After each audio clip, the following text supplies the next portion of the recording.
दोस्तों आप सबको इस चैनल से एक बार फिर से आप सबको इस वीडियो में मैं आपका स्वागत करता हूं। ये वीडियो आप सभी मसीह भाई बहन के लिए बहुत ही महत्वपूर्ण है, खास करके उन लोगों के लिए जो परमेश्वर को दसवां अंश के रूप में पैसे को देते हैं या कोई सामान को, अर्थात जो दसवां अंश देते हैं। अगर आप दसवां अंश देते हैं तो इस वीडियो को आप शुरू से अंत तक आप जरूर देख लीजिएगा। और दोस्तों दसवां अंश देने के विषय पर ये मेरा पहला वीडियो नहीं है और आखिरी वीडियो भी नहीं है। इस विषय पर मैंने बहुत सारे वीडियो बनाया है, उन वीडियो को जाकर के एक बार आप अच्छी तरह से देख लीजिएगा। वो वीडियो के लिंक ऊपर आई बटन में या इसी वीडियो के नीचे डिस्क्रिप्शन में मैं दे दूंगा। और इस वीडियो में मैं आप लोगों को खास करके यह बतलाने के लिए आया हूं। कुछ भाई ने मुझे कमेंट्स किया है कि दसवां अंश कैसे काउंट करें, या दसवां अंश जो मैं निकालूं सैलरी का 10% निकालूं या सेविंग्स का 10% निकालूं। इस प्रकार से मुझे कमेंट्स किया है, देख लीजिए मैं स्क्रीनशॉट भी लगा देता हूं। इस प्रकार से कमेंट्स किया, खास करके इस वीडियो में आपको इसी कमेंट्स का जवाब देने के लिए आज से आपके सामने में उपस्थित हूं। अगर और विषय कुछ है, अगर आप भी कुछ और पूछना चाहते हैं तो जाइए मुझे कमेंट्स बॉक्स में कमेंट कीजिए, सवाल पूछिए। मुझे अब जहां तक हो सके मैं पूरी कोशिश करूंगा परमेश्वर की सहायता से आपके सवालों का जवाब देने के लिए। चलिए बिना किसी देरी का इस वीडियो को हम शुरू करते हैं। दोस्तों जैसे कि आप सब जानते हैं, हम सब परमेश्वर को दसवां अंश देते हैं। दसवां अंश का मतलब ये है कि 10% अर्थात 10 रुपया में से 1 रुपया हम परमेश्वर के नाम से निकाल देते हैं। अर्थात दिन भर में अगर जो मैंने 100 रुपया कमाया है, 100 रुपया में से 10 रुपया जो है परमेश्वर के नाम से हम निकाल करके उसमें से अलग रखते हैं। बाकी जो 90 रुपया बचा उसी पैसे से हम अपने घर में लगाते हैं। घर की जो जीविका है, जो भी अपनी जरूरत की चीज़ है, उसी पैसे से खरीदते हैं और खाते पीते भी हैं। तो आपने समझ लिया कि 10% निकालना है। और 10% दसवां अंश कब से देना शुरू किया, हमें क्यों देना चाहिए, हम किस प्रकार से किसको दे सकते हैं, तो ये सारे बातों को जो है मैंने पहले वाले वीडियो में अच्छी तरह से बतला दिया है। इसीलिए मैं आपको इस वीडियो में आपके कमेंट्स का जवाब दे रहा हूं।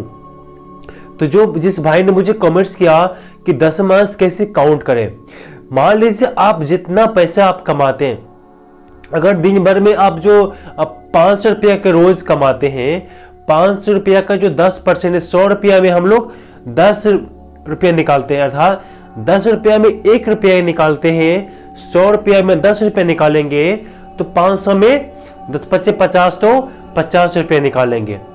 आप अगर जो 500 रुपया रोज कमाते हैं तो आपको 50 रुपया अलग से निकालना है।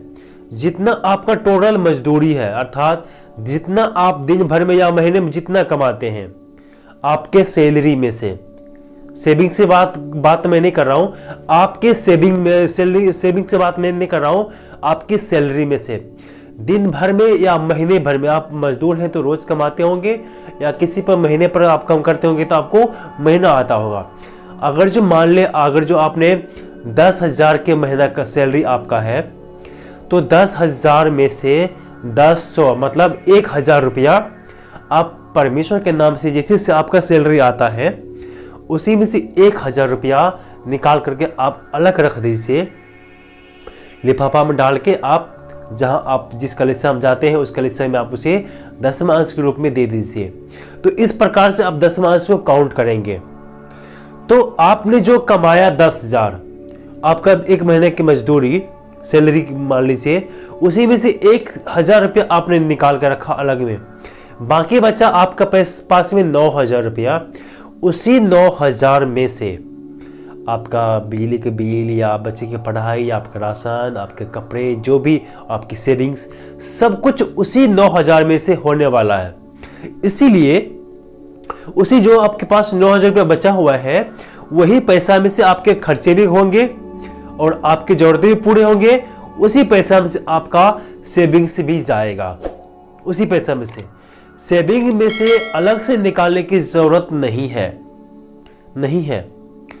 क्योंकि अगर आपने जो मजदूरी किया, जो आपने कमाया महीने का या रोज का, वो पैसे आपने इकट्ठा करके घर में लाया, उसी पैसे में से आपने 10 मास निकाला, उसी पैसे में से आपने खर्चा किया, उसी पैसे में से 10 मास निकालने के बाद आपने सेविंग्स किया तो उसमें से सेविंग्स में से निकालने की जरूरत बिल्कुल भी नहीं है, आपने उसमें से पहले ही निकाल चुके हैं। अगर आप सेविंग्स भी अलग अलग तरीका के होते हैं, मान लीजिए किसी के 2 जॉब है या अलग अलग बिजनेस है, तो मान लेते हैं किसी का स्कूल का बिजनेस है, किसी की दुकान का है। स्कूल के बिजनेस से जो पैसे आते हैं वो घर में खर्च करते हैं, या जो दुकान से पैसे आते हैं वो सेविंग्स में जाते हैं। तो उस केस में हमें उसमें से निकालना है। अर्थात जो पैसा आपके घर में आया है, कमा करके बाहर से घर में कमा आया है, उस पैसे में से आपको 10% निकाल देना है।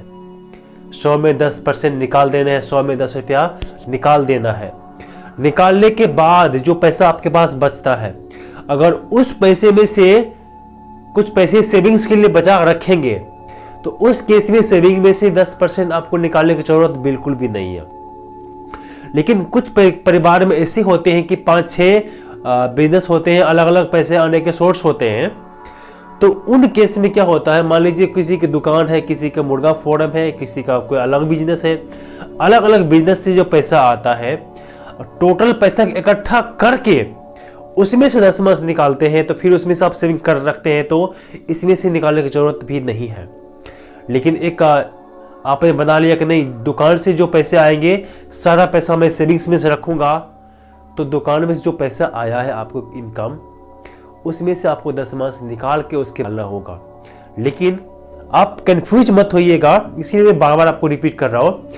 आपने महीने में जितना पैसे कमाया है उस पैसे को घर में आपने लाया, उसमें से आपने 10% निकाल दिया है, उसी पैसे में से आपने सेविंग्स में रखा, खर्चा किया, घर की जरूरतों को पूरा किया, तो इस केस में आपको सेविंग्स में से निकालने की जरूरत नहीं है।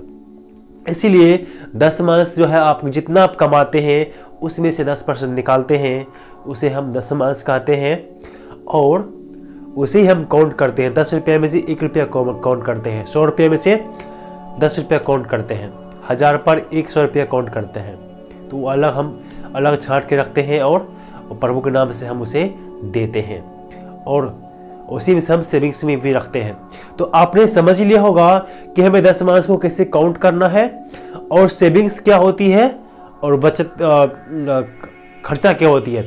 सेविंग्स में से नहीं देना है या देना है, दोनों मैंने आपको एक्सप्लेन कर दिया है।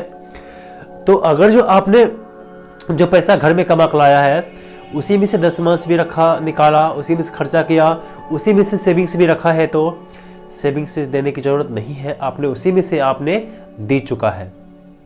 तो इस प्रकार से आप जो है 10 मास का काउंट भी कर सकते हैं, और 10 मास निकाल के भी आप रख सकते हैं, सेविंग से भी कर सकते हैं। मैं उम्मीद करता हूं कि पूरा बात आप समझ में आ गया होगा। और बहुत लोग ये भी पूछते हैं कि मैं 10 मास कहाँ दूं, किसको दूं? क्या मैं वही 10 मास किसी जरूरतमंद को दे दूं या किसी कलीसिया को दे दूं? और मैं आपसे कहता हूँ, जैसे मैं जिस चर्च में जाता हूँ, मैं अपना सारा 10 मास उसी कलीसिया को देता हूँ जिस कलीसिया से मैं प्रभु में आगे बढ़ता हूँ, जिस कलीसिया में मैं जाता हूँ। आप भी जिस कलीसिया में आप जाते हैं, जो चर्च आप जाते हैं, जिस कलीसिया के मेंबर आप बने हुए हैं, उसी कलीसिया में आप अपना 10 मास दें।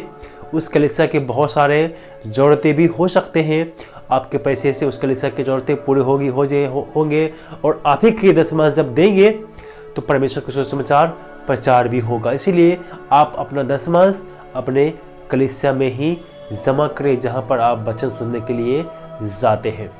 मैं उम्मीद करता हूँ कि आप सारे बातों को समझ गए होंगे। अगर 10 मास के बारे में बाइबल में पढ़ना चाहते हैं तो मलाकी 3 अध्याय 8 से 10 वचन में अच्छे से लिखा हुआ है, और सुसमाचार में भी बहुत अच्छे से अलग अलग जगह पर 10 मास के विषय में लिखा हुआ है। और मैंने भी अलग अलग बहुत सारा वीडियो इस विषय पर ऊपर में बना दिया है, तो उस वीडियो को भी आप जाकर के एक बार ज़रूर देख लीजिएगा।